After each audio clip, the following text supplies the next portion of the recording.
You promised. You know what? That's a good way to end the chapter as a cliffhanger. I wonder how the Deltarune fandom could be if only chapter 3 released. At least I'm 100% aware that all theories will still be wrong. Like some people who tried to recreate Tenna before chapter 3 and when it came out, he was just a silly guy that wanted attention. Also, I wonder why do all these silly stereotype guys wear the same red bright jacket. Anyway, all the memes aside, I'm just curious about what will happen next at chapter 5 and other chapters.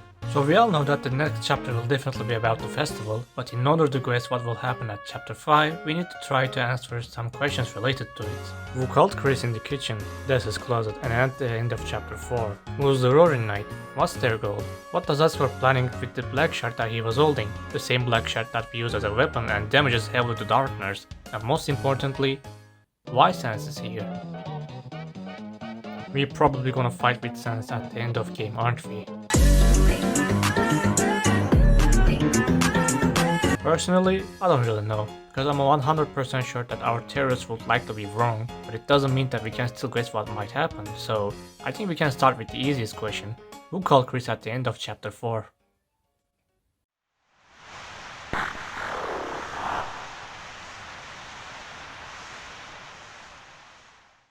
I think we can already guess this one because before Chris putting us back into themselves, they received an unknown phone call.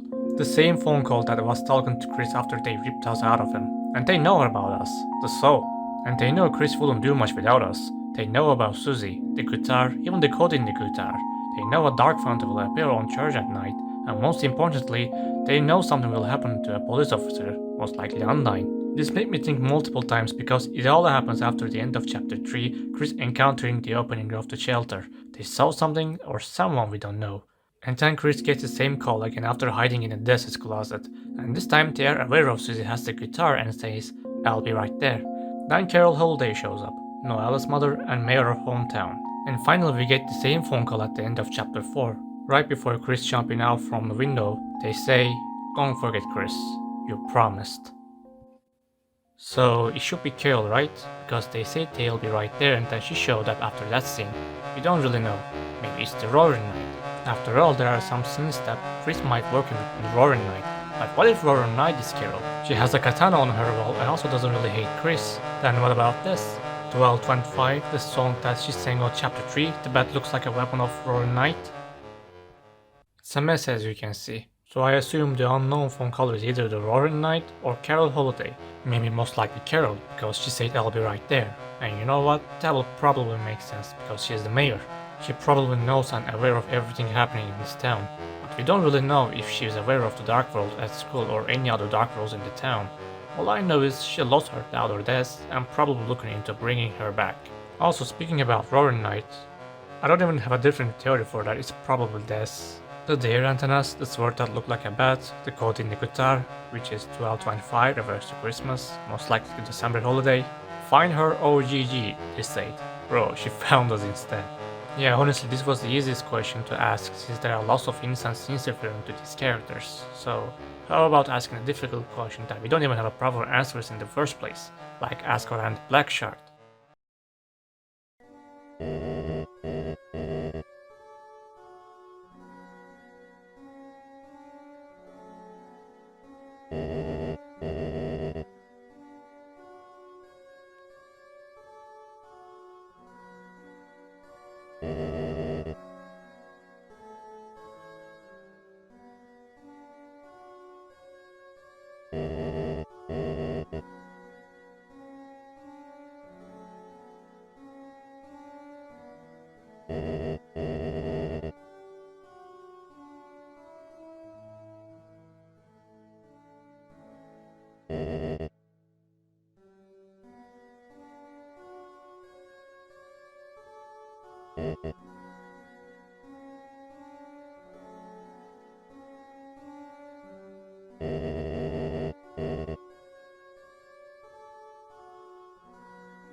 How? How did Asgore get this shard and why he keep repeating that Toriel and everyone else will believe him soon? Who is the old friend that he mentioned? And most importantly, what did he do that making he thinking like that? Driving in my car right after a beer. Okay, let's be serious though. There's a reason why people thinking Asgore probably did some evil shit like this in the first place. In chapter 2, after the dogs breaks out from the prison and Undyne giving us a chocolate, we can hang around her office, and if you read what's on the board, it says this.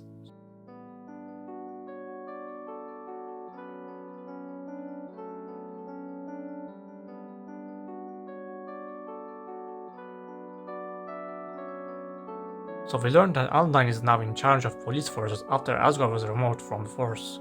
So basically whatever he did, it probably caused everything upside down and resulted as a divorce with Toriel. And in both chapter 2 and 4 we keep seeing him doing everything to gain her trust over and over.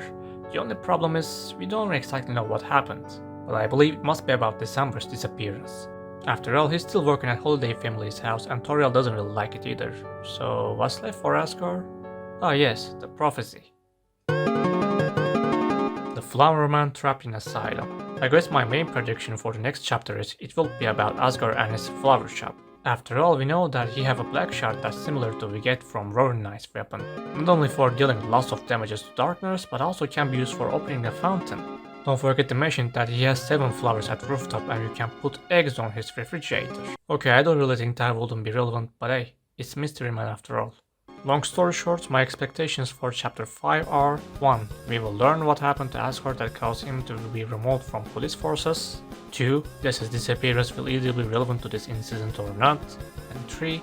We probably learn more about Toriel's divorce and potentially seeing our brother Asriel in the festival. Speaking about festival, yeah, there are still so many questions. We don't know if we will see Undyne in the next chapter, or what did Suzy see at the end of Prophecy that made her desperate, or why Ralsei was lying to us about Prophecy, or most importantly, what's the matter with Noelle? Despite Toby keeps saying there are only one ending, it doesn't mean that we, the player, will do everything to make a different ending, even if it means killing and manipulating people, which means the weird route. Let's take a rollback real quick. In normal route, Suzy wanted to go festival with Noelle, which is Carol really hated that idea and eventually kicked Suzy out of home. But if you look closely, she acts nice to us, which is pretty suspicious, especially the part when she said you in a red text. She must have knowledge about us. Even Tenna mentions in chapter 3 that both Dreamer and Holiday families used to watch TV in Christmas nights. So she knows that Chris is Noelle's childhood friend. But remember, Chris and the Soul are different entities. So there must be something with that why Carol acts nice to Chris, and probably us. After all, in chapter 4 read route ending, Suzy doesn't call Chris, instead Carol calls Chris and says this.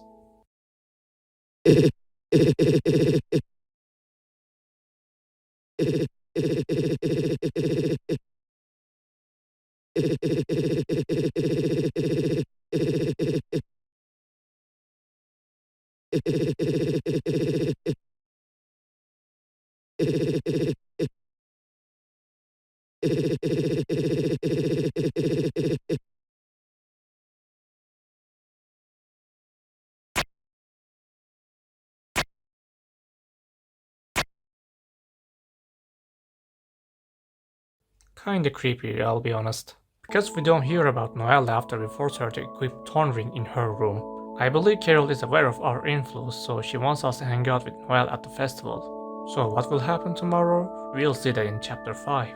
However, if you remember this image from Phantom Sweepstakes, yeah, something definitely worse going to happen if you ask me. Well, I guess we will only get answers next year. Thank God, at least we don't really have to wait another 4 years for a new chapter. I witnessed this community gone mad over the years, and honestly, at least Toby kept informed the fanbase with his newsletter. Unlike some companies that never made a game for 13 years, of course. So yeah, that was it. Thanks for watching. If you liked this video, feel free to subscribe on my channel. Good night, and see you in next year.